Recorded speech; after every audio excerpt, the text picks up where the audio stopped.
This lecture is about wireless LAN and CSMA-CA. Wireless LAN IEEE 802.11. Wireless LAN എന്ന് പറയുമ്പോൾ LAN ആണ് local area network, short ഡിസ്റ്റൻസിലുള്ള network ആണ്. So ലാനിൽ wireless LAN എന്ന് പറയുമ്പോൾ ലാനിൽ ഉള്ള നെറ്റ്വർക്ക് കമ്പോണൻസ് എല്ലാം കണക്റ്റഡ് ആയിരിക്കുന്നത് വയർലെസ്ലി ആണ്. റേഡിയോ വേവ്സോ ഇൻഫ്രാറെഡ് വേവ്സോ മീഡിയ ആയിട്ട് യൂസ് ചെയ്ത് ട്രാൻസ്മിഷൻ നടക്കും. Then types of LANs use ചെയ്യുന്ന ട്രാൻസ്മിഷൻ ടെക്നിക്കിനെ ബേസ് ചെയ്തിട്ട് 3 types of LANs ഉണ്ട്. ഇൻഫ്രാറെഡ് ലാൻസ്, ഇൻഫ്രാറെഡ് സിഗ്നൽസ് വഴിയാണ് വയർലെസ്ലി സിഗ്നൽസിനെ ട്രാൻസ്മിറ്റ് ചെയ്യുന്നതെങ്കിൽ ഇൻഫ്രാറെഡ് വയർലെസ് ലാൻ. പിന്നെ സ്പ്രെഡ് സ്പെക്ട്രം ടെക്നിക്സ് ആണ് ഡേറ്റ ട്രാൻസ്ഫറിന് യൂസ് ചെയ്യുന്നതെങ്കിൽ സ്പ്രെഡ് സ്പെക്ട്രം വയർലെസ് ലാൻ. പിന്നെ മൈക്രോവേവ്സ് ആണ് ട്രാൻസ്മിഷൻ മീഡിയ ആയിട്ട് യൂസ് ചെയ്യുന്നതെങ്കിൽ narrow band microwave wireless lance. അങ്ങനെ ട്രാൻസ്മിഷൻ ടെക്നിക്കിനെ ബേസ് ചെയ്ത് 3 types of wireless LANs: infrared wireless LAN, spread spectrum wireless LAN, narrowband microwave wireless LAN. ഇനി wireless ലാനിൽ ഡിവൈസസിനെ കണക്ട് ചെയ്തിരിക്കുന്ന രീതി അനുസരിച്ച് നമുക്ക് വയർലെസ് ലാനെ രണ്ടായിട്ട് ക്ലാസിഫൈ ചെയ്യാം. ഇൻഫ്രാസ്ട്രക്ചർ വയർലെസ് ലാനും അഡ്ഹോക് വയർലെസ് ലാനും. ഇൻഫ്രാസ്ട്രക്ചർ വയർലെസ് ലാൻ എന്ന് പറയുമ്പോൾ ഇതാണ്ട് ഇവിടെ നമ്മൾ നോക്കിയാൽ സെവറൽ വയർലെസ് ക്ലയൻസ് ഉണ്ട്. അപ്പൊ ഇതെല്ലാം വയർലെസ് ആയിട്ടുള്ള ക്ലയൻസ് ആണ്. അപ്പൊ അവർക്കെല്ലാം വയർലെസ്ലി ഡേറ്റ ട്രാൻസ്ഫർ ചെയ്യാനും കമ്മ്യൂണിക്കേറ്റ് ചെയ്യാനും പറ്റും. അത് കൂടാണ്ട് ഒരു കൺട്രോൾ മൊഡ്യൂൾ കൂടി ഉണ്ട്. അപ്പൊ ഇതാണ് ഈ കൺട്രോൾ മൊഡ്യൂൾ. ഈ കൺട്രോൾ മൊഡ്യൂളിന് ആക്സസ് പോയിന്റ് എന്ന് പറയും. ആക്സസ് പോയിന്റിന്റെ പ്രത്യേകത, ആക്സസ് പോയിന്റിന് ബാക്കി വയർലെസ് ക്ലയൻസുമായിട്ട് വയർലെസ്ലി കമ്മ്യൂണിക്കേറ്റ് ചെയ്യാനും പറ്റും. അതർ എൻഡിൽ ഇത് വയേർഡ് മീഡിയ ആയിട്ട് കണക്റ്റഡ് ആണ്. വയേർഡ് നെറ്റ്വർക്കുമായിട്ടും ആക്സസ് പോയിന്റ് കണക്റ്റഡ് ആണ്. അത് കൂടാണ്ട് വയർലെസ്ലി അതിന് ബാക്കി വയർലെസ് ക്ലയൻസുമായിട്ട് കമ്മ്യൂണിക്കേറ്റ് ചെയ്യാനും പറ്റും. അപ്പൊ അതുകൊണ്ട് തന്നെ ഔട്ട്സൈഡ് നെറ്റ്വർക്സുമായിട്ട് ഡേറ്റ ട്രാൻസ്ഫർ പോസിബിൾ ആണ് ഈ ആക്സസ് പോയിന്റ് വഴി. അപ്പൊ ഈ കാണിച്ചിരിക്കുന്ന 3 എണ്ണമാണ് കാണിച്ചിരിക്കുന്നത് ഇവിടെ. അപ്പൊ ഈ വയർലെസ് ക്ലയൻസിന് അങ്ങോട്ടും ഇങ്ങോട്ടും കമ്മ്യൂണിക്കേറ്റ് ചെയ്യാം. അതുകൂടാണ്ട് ഔട്ട്സൈഡ് നെറ്റ്വർക്സുമായിട്ടും കമ്മ്യൂണിക്കേറ്റ് ചെയ്യാം ത്രൂ ദിസ് AP ഓർ ഈ കൺട്രോൾ മൊഡ്യൂൾ എന്ന് പറയുന്ന പേരാണ് എന്ത്, ആക്സസ് പോയിന്റ്. ഇതാണ് ഇൻഫ്രാസ്ട്രക്ചർ വയർലെസ് ലാൻ. അപ്പൊ അതിന് ഇൻഫ്രാസ്ട്രക്ചർ വയർലെസ് ലാന് ഒരു ആക്സസ് പോയിന്റ് അല്ലെ ഒരു കൺട്രോൾ മൊഡ്യൂൾ കൂടി ഉണ്ടാവും അതർ ഔട്ട്സൈഡ് നെറ്റ്വർക്സുമായിട്ട് കണക്ട് ചെയ്യാനായിട്ട്. ഇനി അഡ്ഹോക് വയർലെസ് ലാൻ എന്ന് പറയുമ്പോൾ അഡ്ഹോക് വയർലെസ് ലാനിൽ ഇതുപോലെ വയർലെസ്ലി കമ്മ്യൂണിക്കേറ്റ് ചെയ്യുന്ന ക്ലയൻസ് ഉണ്ട്. പക്ഷെ വയർലെസ് AP ഇല്ല. ഇങ്ങനെ ഒരു കൺട്രോൾ മൊഡ്യൂൾ അല്ലെങ്കിൽ ആക്സസ് പോയിന്റ് ഇല്ല. അതുകൊണ്ട് തന്നെ ഔട്ട്സൈഡ് വേൾഡുമായിട്ട് കമ്മ്യൂണിക്കേറ്റ് ചെയ്യാൻ, ഔട്ട്സൈഡ് നെറ്റ്വർക്കുമായിട്ട് കമ്മ്യൂണിക്കേറ്റ് ചെയ്യുന്നത് പോസിബിൾ അല്ല. 802.11 LAN ആർക്കിടെക്ചർ അല്ലെങ്കിൽ വയർലെസ് LAN ആർക്കിടെക്ചർ. ആർക്കിടെക്ചറിൽ നോക്കിയാൽ നമുക്ക് മെയിൻ കമ്പോണൻസ് ആയിട്ട് കാണാൻ പറ്റുന്നത് stations, access point, independent service set, basic service set, distribution system and extended service set. ഇത്രയാണ് നമുക്ക് ബേസിക് കമ്പോണൻസ് ആയിട്ട് കാണാൻ പറ്റുന്നത്. സ്റ്റേഷൻ എന്ന് പറയുമ്പോൾ ഈ പറയുന്ന വയർലെസ് ലാനിൽ വരുന്ന ഫിക്സഡ് ആയിട്ടുള്ളോ മൊബൈൽ ആയിട്ടുള്ളോ വയർലെസ്ലി കമ്മ്യൂണിക്കേറ്റ് ചെയ്യാൻ പറ്റുന്ന ഏത് ഡിവൈസും, കമ്പ്യൂട്ടേഴ്സ് ആവാം, ഡെസ്ക്ടോപ്സ് ആവാം, ലാപ്ടോപ്സ് ആവാം. സോ ഏത് ഡിവൈസിനെ നമുക്ക് എന്തെന്ന് പറയാം, സ്റ്റേഷൻസ് എന്ന് പറയാം. അപ്പൊ സ്റ്റേഷൻസിന് വയർലെസ്ലി കമ്മ്യൂണിക്കേറ്റ് ചെയ്യാൻ പറ്റും. വയർലെസ് നെറ്റ്വർക്ക് അഡാപ്റ്ററിന്റെ ഹെൽപ്പോടുകൂടി ഈ സ്റ്റേഷൻസിന് വയർലെസ്ലി കമ്മ്യൂണിക്കേറ്റ് ചെയ്യാൻ പറ്റും. ഇനി വയർലെസ് ലാനില് ബേസിക് ബിൽഡിംഗ് ബ്ലോക്ക് എന്ന് പറയുന്നത് ബേസിക് സർവീസ് സെറ്റ് ആണ്. BSS അല്ലെങ്കിൽ എന്താണ്, ബേസിക് സർവീസ് സെറ്റ് ആണ് ബേസിക് ബിൽഡിംഗ് ബ്ലോക്ക് എന്ന് പറയുന്നത്. BSS തന്നെ 2 ടൈപ്സ് ഉണ്ട്. നേരത്തെ പറഞ്ഞ കണക്ക് തന്നെ ഇൻഫ്രാസ്ട്രക്ചർ BSS ഉണ്ട്, അതുകൂടാണ്ട് ഇൻഡിപെൻഡന്റ് BSS ഉണ്ട്. ഇൻഫ്രാസ്ട്രക്ചർ BSS ഉണ്ട്, ഇൻഡിപെൻഡന്റ് BSS ഉണ്ട്. ഇൻഡിപെൻഡന്റ് BSSനെ നമ്മൾ അഡ്ഹോക് വയർലെസ് ലാൻ എന്നും പറയും. ഇൻഫ്രാസ്ട്രക്ചർ BSS എന്ന് പറയുമ്പോൾ ഇതും എന്താണ്, ഒരു ഇൻഫ്രാസ്ട്രക്ചർ BSSകളാണ്. കാര്യം ഇതിനകത്ത് എന്തുണ്ട്, സ്റ്റേഷൻസ് കൂടാണ്ട് ആരും കൂടെ ഉണ്ട്, കൺട്രോൾ മൊഡ്യൂൾ ആയിട്ടുള്ള ആക്സസ് പോയിന്റ് കൂടി ഉണ്ട്. സോ ഇൻഫ്രാസ്ട്രക്ചർ BSS എന്ന് പറയുമ്പോൾ സ്റ്റേഷൻസും ഉണ്ടാവും, അതുകൂടാണ്ട് കൺട്രോൾ മൊഡ്യൂൾ ആയിട്ടുള്ള ആക്സസ് പോയിന്റും ഉണ്ടാവും. അപ്പൊ അതർ നെറ്റ്വർക്സുമായിട്ട് കണക്റ്റഡ് ആവാൻ പറ്റും. അപ്പൊ ഇത് രണ്ടും ഇൻഫ്രാസ്ട്രക്ചർ BSS ആണ്. ഇതെന്ന് പറയുന്നത് ഇൻഡിപെൻഡന്റ് BSS ആണ്. ഇൻഡിപെൻഡന്റ് BSS എന്ന് പറയുമ്പോൾ അറ്റ്ലീസ്റ്റ് ഒരു 2 സ്റ്റേഷൻസ് എങ്കിലും വേണം മാത്ര കമ്മ്യൂണിക്കേറ്റ് ചെയ്യാനായിട്ട്. അവർ വയർലെസ്ലി കമ്മ്യൂണിക്കേറ്റ് ചെയ്യും, പക്ഷെ എന്തില്ല, ആക്സസ് പോയിന്റ് ഇല്ല. അതുകൊണ്ട് തന്നെ ഔട്ട്സൈഡ് നെറ്റ്വർക്കുമായിട്ട് എന്ത് പോസിബിൾ അല്ല, കണക്ഷനും ഡേറ്റ ട്രാൻസ്ഫറും ഒന്നും പോസിബിൾ അല്ല. ഇൻഡിപെൻഡന്റ് BSSലുള്ള സ്റ്റേഷൻസിന് അങ്ങോട്ടും ഇങ്ങോട്ടും വയർലെസ്ലി കമ്മ്യൂണിക്കേറ്റ് ചെയ്യാം, പക്ഷെ ഔട്ട്സൈഡ് നെറ്റ്വർക്സുമായിട്ട് കമ്മ്യൂണിക്കേഷൻ പോസിബിൾ അല്ല. കാര്യം അവിടെ എന്തില്ല, ആക്സസ് പോയിന്റ് അല്ലെങ്കിൽ കൺട്രോൾ മൊഡ്യൂൾ ഇല്ല.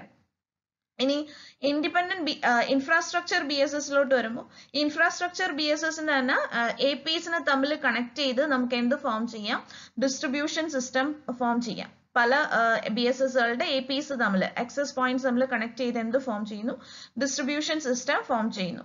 ഇനി എക്സ്റ്റെൻഡഡ് സർവീസ് സെറ്റ് എന്ന് പറഞ്ഞാൽ ഇപ്പോ ഡിഫറെന്റ് ബി എസ് എസുകൾ, ഇപ്പൊ ഇവിടുത്തെ കേസിലാണെങ്കിൽ 2 ബി എസ് കാണിച്ചിട്ടുണ്ട്, അതിന്റെ 2 എ പിയും തമ്മിൽ സെയിം വയേർഡ് നെറ്റ്വർക്കിലോട്ട് ഡിസ്ട്രിബ്യൂഷൻ സിസ്റ്റത്തിലോട്ട് കണക്റ്റഡ് ആണെങ്കിൽ നമുക്ക് അതിനെ എന്തെന്ന് പറയാം, എക്സ്റ്റെൻഡഡ് സർവീസ് സിസ്റ്റം എന്ന് പറയാം.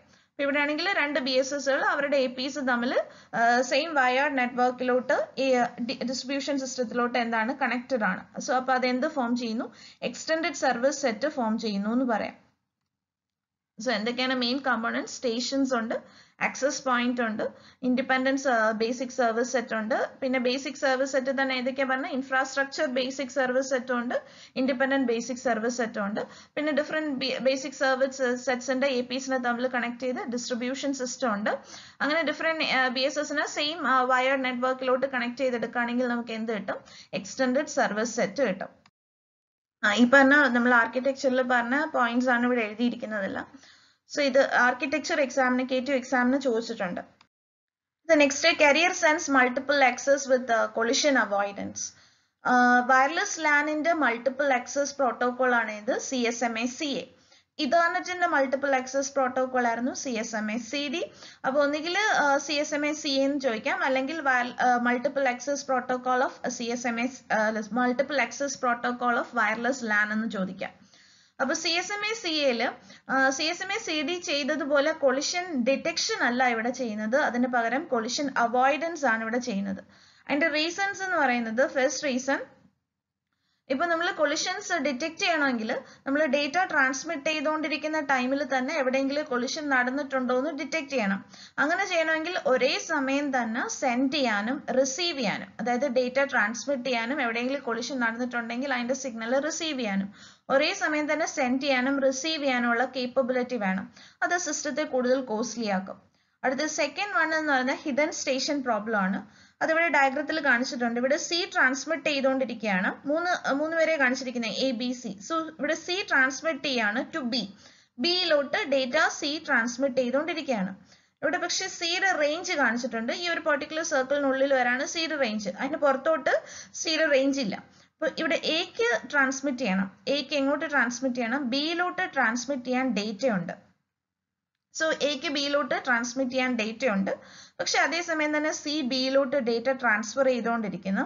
അപ്പൊ എക്ക് ബിയിലോട്ട് ഡേറ്റ ട്രാൻസ്ഫർ ചെയ്യണമെങ്കിൽ എ സെൻസ് ചെയ്യും, മീഡിയം സെൻസ് ചെയ്യും, എന്തെങ്കിലും ട്രാൻസ്മിഷൻ നടക്കുന്നുണ്ടോ എന്ന് എ സെൻസ് ചെയ്യും. പക്ഷെ അങ്ങനെ എ ചെക്ക് ചെയ്യുമ്പോൾ സി ട്രാൻസ്മിറ്റ് ചെയ്യുന്നതായിട്ട് എ അറിയില്ല, കാര്യം എ എന്ന് പറയുന്നത് സിയുടെ ട്രാൻസ്മിഷൻ റേഞ്ചിന് പുറത്താണ്. അപ്പൊ എക്ക് ഐഡന്റിഫൈ ചെയ്യാൻ പറ്റത്തില്ല, സിയുടെ transmission C to B transmission നടക്കുന്നുണ്ടെന്ന് എക്ക് ഐഡന്റിഫൈ ചെയ്യാൻ പറ്റത്തില്ല. എന്നിട്ട് എ എന്ത് ചെയ്യും, എയുടെ ഡേറ്റയും ബിയിലോട്ട് ട്രാൻസ്ഫർ ചെയ്യും. സോ എന്ത് നടക്കാനുള്ള ചാൻസ് ഉണ്ട്, ഡേറ്റ കൊളിഷൻ നടക്കാനുള്ള ചാൻസ് ഉണ്ട്. അപ്പൊ ഇതിനെയാണ് എന്തെന്ന് പറയുന്നത്, ഹിഡൻ സ്റ്റേഷൻ പ്രോബ്ലം എന്ന് പറയുന്നത്. അപ്പൊ ഇവിടെ എ എന്ന് പറയുന്ന സ്റ്റേഷൻ സിയുടെ ട്രാൻസ്മിഷൻ അറിയുന്നില്ല, കാര്യം സിയുടെ റേഞ്ചിന് പുറത്തായതുകൊണ്ട്. അപ്പം ഇതൊരു CSMA-CD വെച്ചിട്ട് വരുമ്പോൾ ഒരു പ്രോബ്ലം ആണ് ഇത്, hidden station problem. Next point, fading of signal strength. അപ്പോൾ എവിടെയെങ്കിലും ഒരു കൊളിഷൻ നടന്നാലും അത് റിസീവർ സൈഡിൽ ഡിറ്റക്ട് ചെയ്യണമെങ്കിൽ ഈ സിഗ്നൽ എവിടെ എത്തണം, റിസീവർ സൈഡിൽ എത്തണം. പക്ഷെ സിഗ്നൽ ട്രാവൽ ചെയ്യുന്തോറും പ്രൊപ്പഗേറ്റ് ചെയ്യുന്തോറും അതിന്റെ സ്ട്രെങ്ത് കുറഞ്ഞു വരാം. അപ്പോൾ കൊളിഷൻ നടന്നാലും ഈ സിഗ്നൽ സ്ട്രെങ്ത് കുറഞ്ഞു വരിക, റിസീവർ സൈഡിൽ എത്തുമ്പോൾ സിഗ്നൽ സ്ട്രെങ്ത് കുറയുവാണെങ്കിൽ റിസീവറിന് കൊളിഷൻ ഡിറ്റക്ട് ചെയ്യാൻ പറ്റാണ്ടാവും. അപ്പോൾ ഫേഡിങ് ഓഫ് സിഗ്നൽ സ്ട്രെങ്ത് ഒരു പ്രോബ്ലം ആണ് ഇതിൽ വരുമ്പോൾ, കൊളിഷൻ ഡിറ്റക്ഷനിൽ വരുമ്പോൾ. അടുത്ത നെക്സ്റ്റ് പ്രോബ്ലം എന്ന് പറയുന്നത് എക്സ്പോസ്ഡ് സ്റ്റേഷൻ പ്രോബ്ലം ആണ്. എക്സ്പോസ്ഡ് സ്റ്റേഷൻ പ്രോബ്ലം എന്ന് പറയുമ്പോൾ ഇവിടെ ABC 3 പേരെ കാണിച്ചിട്ടുണ്ട്. ഇവിടെ എ ട്രാൻസ്മിറ്റ് ചെയ്യാണ്, പക്ഷെ എ ട്രാൻസ്മിറ്റ് ചെയ്യുന്നത് വേറൊരു സ്റ്റേഷൻ ആണ്, ഈ ബിക്കും സിക്കും ഒന്നുമല്ല, ഒരു അതർ സ്റ്റേഷൻ. സപ്പോസ് ഡി എന്ന് പറഞ്ഞൊരു സ്റ്റേഷൻ എടുക്കാം, അത് ഇവിടെ കാണിച്ചിട്ടില്ല. എ ട്രാൻസ്മിറ്റ് ചെയ്യുന്ന വേറെ ഏതോ ഒരു സ്റ്റേഷനാണ് എ ട്രാൻസ്മിറ്റ് ചെയ്തുകൊണ്ടിരിക്കുന്നത്. എയുടെ റേഞ്ചിനുള്ളിലാണ് ആര് കിടക്കുന്നത്, ബി കിടക്കുന്നത്. എയുടെ റേഞ്ചിനുള്ളിൽ ആര് കിടപ്പുണ്ട്, ബി കിടപ്പുണ്ട്. പക്ഷെ ബിയുടെ കയ്യിൽ ഡേറ്റ ഉണ്ട്, ട്രാൻസ്മിറ്റ് ചെയ്യാനുള്ള ഡേറ്റ ഉണ്ട്. പക്ഷെ എങ്ങോട്ടാണ് ട്രാൻസ്മിറ്റ് ചെയ്യാനുള്ളത്, സി ട്രാൻസ്മിറ്റ് ചെയ്യാനുള്ള ഡേറ്റ ഉണ്ട്. അപ്പൊ B to C data transmit ചെയ്യണം. B to C data transmit ചെയ്യണമെങ്കിൽ ബി മീഡിയം ലിസൺ ചെയ്യും, മീഡിയം ചെക്ക് ചെയ്യും.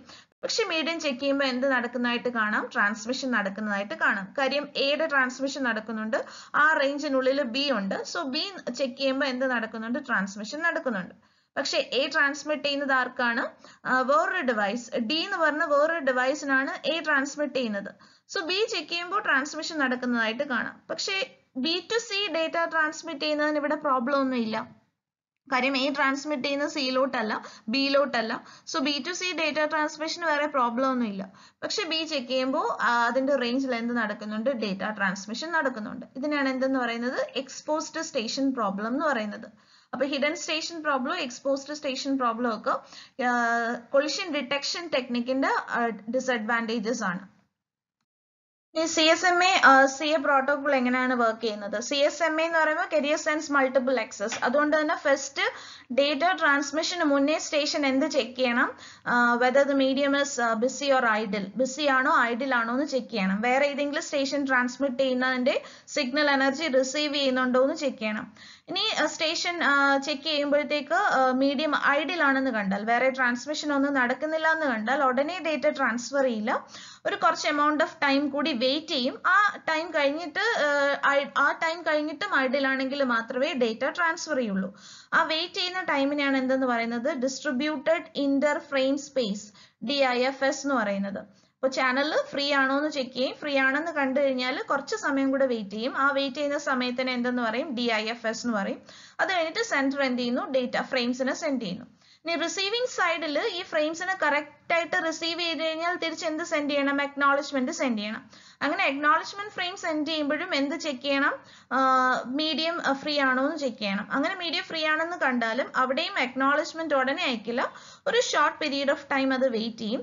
അതിനാണ് എന്തെന്ന് പറയുന്നത്? ഷോർട്ട് ഇന്റർ ഫ്രെയിം സ്പേസിംഗ് അല്ലെങ്കിൽ SIFS എന്ന് പറയുന്നത്. സെൻഡിങ് സൈഡിൽ വെയിറ്റ് ചെയ്യുന്ന ടൈമാണ് DIFS. റിസീവിംഗ് സൈഡിൽ അക്നോളജ്മെന്റ് സെൻഡ് ചെയ്യാൻ വെയിറ്റ് ചെയ്യുന്ന ടൈമാണ് എന്തെന്ന് പറയുന്നത്? SIFS അല്ലെങ്കിൽ ഷോർട്ട് ഇന്റർ ഫ്രെയിം സ്പേസിംഗ് എന്ന് പറയുന്നത്. ഇവിടെ കാണിച്ചിട്ടുണ്ട്. സോഴ്സിൽ നിന്ന് ഡേറ്റ ട്രാൻസ്ഫർ ചെയ്യാനുണ്ട്.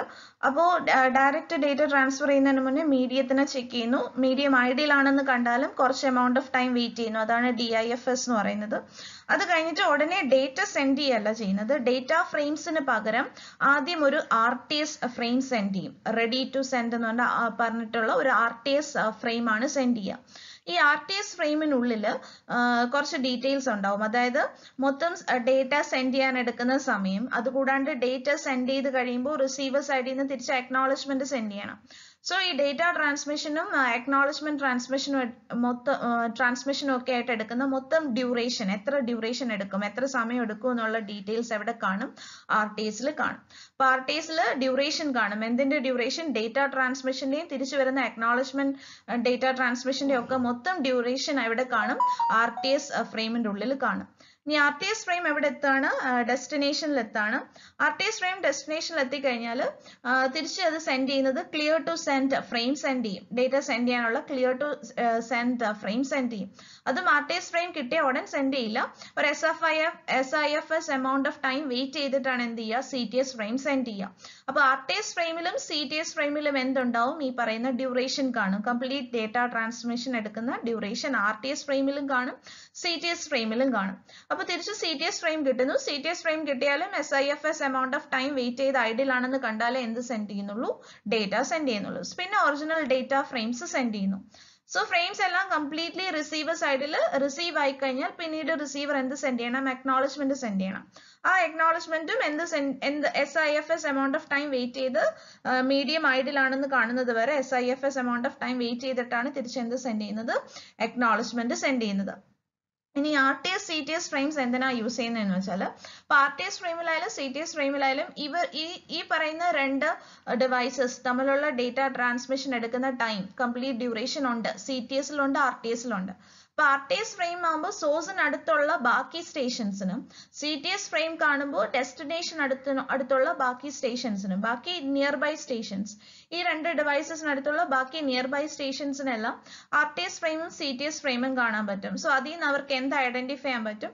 ഈ രണ്ട് ഡിവൈസസിന്റെ ഡേറ്റ ട്രാൻസ്മിഷൻ എടുക്കുന്ന ഡ്യൂറേഷൻ, സമയം അവർക്ക് RTS CTS ഫ്രെയിംസിൽ നിന്ന് ഐഡന്റിഫൈ ചെയ്യാൻ പറ്റും.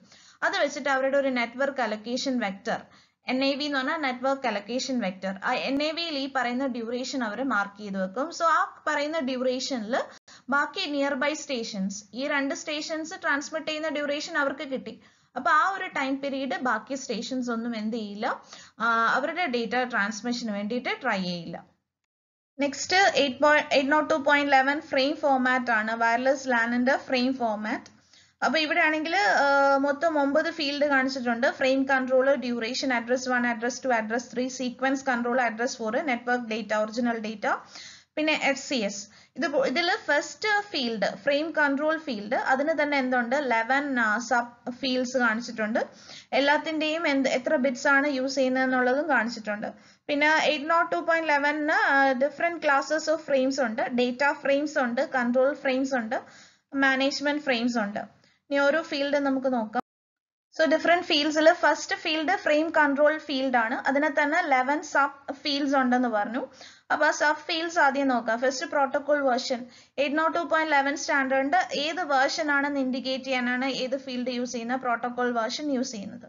പ്രോട്ടോകോൾ വേർഷൻ എന്ന് പറയുന്നത് 2 ബിറ്റ്സ് ആണ് യൂസ് ചെയ്യുന്നത്. അടുത്ത നെക്സ്റ്റ് ടൈപ്പ് എന്ന് പറയുന്നത് ഫ്രെയിം തന്നെ ഡിഫറെന്റ് ടൈപ്സ് ഉണ്ടെന്ന് പറഞ്ഞു. ഡേറ്റ ഫ്രെയിം ഉണ്ട്, മാനേജ്മെന്റ് ഫ്രെയിം ഉണ്ട്, കൺട്രോൾ ഫ്രെയിം ഉണ്ട്. അപ്പൊ ഇതിൽ ഏത് ഫ്രെയിം ടൈപ്പ് ആണെന്ന് ഇൻഡിക്കേറ്റ് ചെയ്യാനാണ് ടൈപ്പ് ഫീൽഡ് യൂസ് ചെയ്യുന്നത്. അതും 2 ബിറ്റ്സ് ആണ്. പിന്നെ സബ് ടൈപ്പ് ഉണ്ട്, അതായത് ഫ്രെയിമിൽ തന്നെ നമ്മൾ നേരത്തെ RTS ഫ്രെയിമും CTS ഫ്രെയിമും ഒക്കെ കണ്ടു. അപ്പൊ RTS ഫ്രെയിം ആണോ CTS ഫ്രെയിം ആണോ എന്നൊക്കെ ഇൻഡിക്കേറ്റ് ചെയ്യാനായിട്ടാണ് എന്ത് യൂസ് ചെയ്യുന്നത്, ഫ്രെയിമിന്റെ സബ് ടൈപ്പ് ഇൻഡിക്കേറ്റ് ചെയ്യാനാണ് ഏത് ഫീൽഡ് യൂസ് ചെയ്യുന്നത്, സബ് ടൈപ്പ് ഫീൽഡ് യൂസ് ചെയ്യുന്നത്. അത് 4 ബിറ്റ്സ് ആണ്.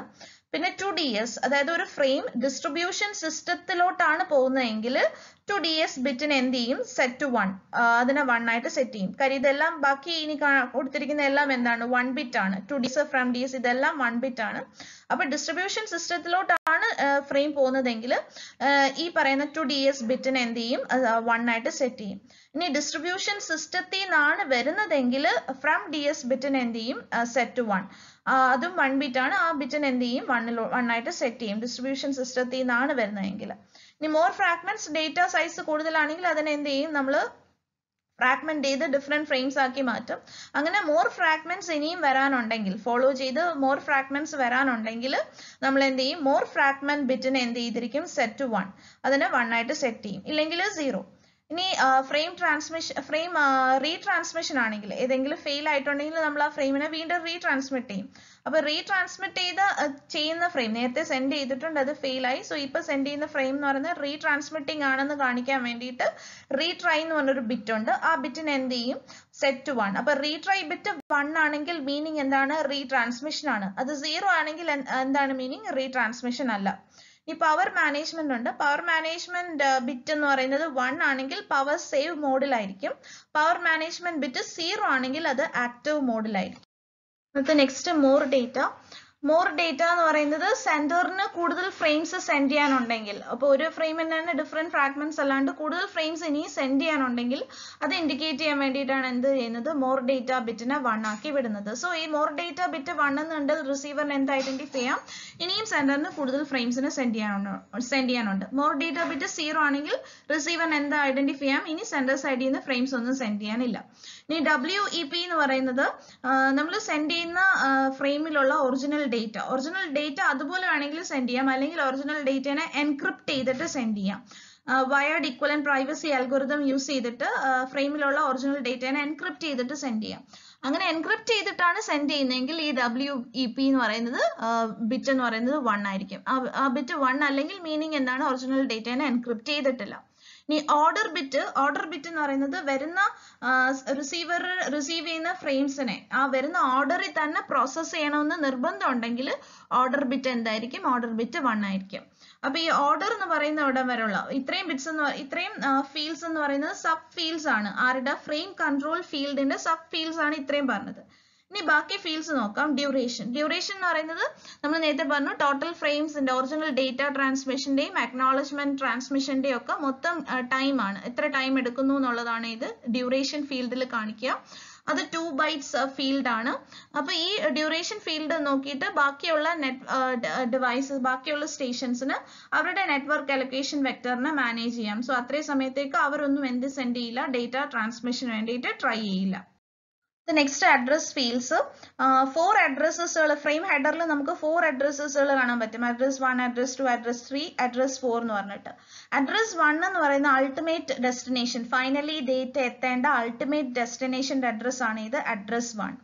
ഇനി ഇന്റർമീഡിയറ്റ് സെന്ററിന്റെയാണ് address 2. ഇന്റർമീഡിയറ്റ് സെന്റർ എന്ന് വെച്ചാൽ ഡിസ്ട്രിബ്യൂഷൻ സിസ്റ്റത്തിൽ നിന്ന് വരുന്ന ഫ്രെയിമിനെ റിസീവ് ചെയ്ത് അൾട്ടിമേറ്റ് ഡെസ്റ്റിനേഷനിലോട്ട് പാസ് ചെയ്യുന്ന ആളാണ് ഇത് ഇമ്മീഡിയറ്റ് സെന്റർ. ആ ഇമ്മീഡിയറ്റ് സെന്ററിന്റെ അഡ്രസ് ആണ് ഇത് address 2. address 3 എന്ന് പറയുന്നത് ഇന്റർമീഡിയറ്റ് ഡെസ്റ്റിനേഷൻ, അതായത് ഒറിജിനൽ സെന്ററിന്റെ കയ്യിൽ നിന്ന് ഫ്രെയിമിനെ വാങ്ങി ഡിസ്ട്രിബ്യൂഷൻ സിസ്റ്റത്തിലോട്ട് കൊടുക്കുന്ന ആളുടെ അഡ്രസ് ആണ് എന്തെന്ന് പറയുന്നത് address 3 എന്ന് പറയുന്നത്. address 4 എന്ന് പറയുന്ന ഒറിജിനൽ സോഴ്സ്, ഒറിജിനൽ സെന്ററിന്റെ അഡ്രസ് ആണ് ഇത് address 4. അപ്പോൾ തിരിച്ചുള്ള ഓർഡർ ആണ്, അതായത് ഒറിജിനൽ സോഴ്സിന്റെ അഡ്രസ് ആണ് address 4. ആ ഒറിജിനൽ സോഴ്സിൽ നിന്ന് ഫ്രെയിം വാങ്ങിയിട്ട് ഡിസ്ട്രിബ്യൂഷൻ സിസ്റ്റത്തിലോട്ട് കൊടുക്കുന്ന ആളുടെ അഡ്രസ് ആണ് ഇത് address 3. ഇനി ഡിസ്ട്രിബ്യൂഷൻ സിസ്റ്റത്തിന്റെ കയ്യിൽ നിന്ന് വാങ്ങിയിട്ട് എങ്ങോട്ട് കൊടുക്കണം, ഒറിജിനൽ ഡെസ്റ്റിനേഷനിലോട്ട് കൊടുക്കുന്ന ആളുടെ അഡ്രസ് ആണ് ഇത് address 2. ലാസ്റ്റ് ഉള്ള ഫൈനൽ ഡെസ്റ്റിനേഷന്റെ അഡ്രസ് ആണ് ഇത് address 1 എന്ന് പറയുന്നത്. ഇനി സീക്വൻസ് കൺട്രോൾ, അപ്പോൾ സെൻട്രൽ സൈഡിൽ നിന്ന് ഒരുപാട് ഫ്രെയിംസിന് സെൻഡ് ചെയ്യാനുണ്ടാവും. ആ ഫ്രെയിംസിനെല്ലാം എന്തുണ്ട്, ഒരു സീക്വൻസ് നമ്പർ ഉണ്ട്. കാര്യം ലാസ്റ്റ് റിസീവർ സൈഡിൽ എത്തുമ്പോൾ ഈ ഫ്രെയിംസിനെല്ലാം കറക്റ്റ് ആയിട്ട് ഓർഡർ ചെയ്ത് ഫുൾ ഡേറ്റ ആക്കി മാറ്റണമെങ്കിൽ ഓരോ ഫ്രെയിമിലും ഒരു സീക്വൻസ് നമ്പർ വേണം. ആ സീക്വൻസ് നമ്പർ കൊടുക്കാൻ വേണ്ടിയിട്ടാണ് ഏത് ഫീൽഡ് യൂസ് ചെയ്യുന്നത്, സീക്വൻസ് കൺട്രോൾ ഫീൽഡ് യൂസ് ചെയ്യുന്നത്. അതിനായിട്ട് മൊത്തം 16 ബിറ്റ്സ് ഉണ്ട്. അപ്പോൾ 12 ബിറ്റ്സ് എന്ന് പറഞ്ഞാൽ ഫ്രെയിമിനെ ഐഡന്റിഫൈ ചെയ്യാൻ. ഇനി ഒരു ഫ്രെയിമിനെ തന്നെ നമ്മൾ ചിലപ്പോൾ ഡിഫറെന്റ് ഫ്രാഗ്മെന്റ്സ് ആയിട്ട് ഡിവൈഡ് ചെയ്യാം. അപ്പോൾ ഒരു ഫ്രെയിമിനെ ഐഡന്റിഫൈ ചെയ്യാനായിട്ട് 12 ബിറ്റ്സും, ഇനി ഒരേ ഫ്രെയിമിനെ തന്നെ ഡിഫറെന്റ് ഫ്രാഗ്മെന്റ്സിനെ ഐഡന്റിഫൈ ചെയ്യാനായിട്ട് എന്തുണ്ട്, 4 ബിറ്റ്സും ഉണ്ട്. പിന്നെ നെറ്റ്വർക്ക് ഡേറ്റ ഫീൽഡ് ആണ്, അതാണ് original data field. Original data field ആണ് ഇത് നെറ്റ്വർക്ക് ഡേറ്റ ഫീൽഡ്. അവിടെയാണ് എന്ത് വെക്കുക, ഒറിജിനൽ ഡേറ്റയെ പ്ലേസ് ചെയ്യുക. ഇനി അടുത്ത FCS എന്ന് പറയുന്ന ഫ്രെയിം ചെക്ക് സീക്വൻസ് ആണ്. അതെന്ന് പറയുന്നത് ഒരു 32 ബിറ്റ് CRC ആണ്, സൈക്ലിക് റിഡൻഡൻസി ചെക്ക് ആണ്. എറർ ഡിറ്റക്ഷന് വേണ്ടിയിട്ട് യൂസ് ചെയ്യുന്ന, എറർ ഡിറ്റക്ഷന് വേണ്ടി നമ്മൾ കാൽക്കുലേറ്റ് ചെയ്തെടുക്കുന്ന, സെൻഡർ സൈഡ് കാൽക്കുലേറ്റ്, സെൻഡർ സൈഡായാലും റിസീവർ സൈഡായാലും കാൽക്കുലേറ്റ് ചെയ്തെടുക്കുന്ന CRC പ്ലേസ് ചെയ്യുന്ന ഫീൽഡ് ആണ് ഇത് FCS അല്ലെങ്കിൽ ഫ്രെയിം ചെക്ക് സീക്വൻസ് എന്ന് പറയുന്നത്. അത് എന്തിനു വേണ്ടിയിട്ടാണ്, എറർ ഡിറ്റക്ഷന് വേണ്ടിയിട്ടാണ് യൂസ് ചെയ്യുന്നത്.